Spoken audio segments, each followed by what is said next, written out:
నేను పెళ్లి చేసుకుంది చరిత్రలో నిలుపుకోవడానికి కాదు, నువ్వే నా జీవితం అని చరిత్ర చెప్పడానికి.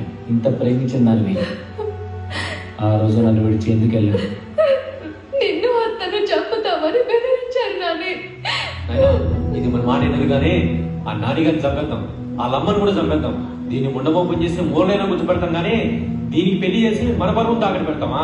ఈడొక అనాథనన్న, ఈడికిచ్చి పెళ్లి చేస్తే మన కళ్ళ ముందే లక్షణంగా ఉంటది.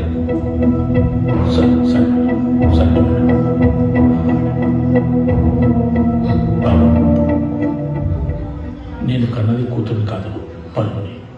ఆ పరువుని ఇప్పుడు నీ చేతుల్లో పెడుతున్నాను, జాగ్రత్తగా చూసుకోవాలి. అలాగే హాయిగా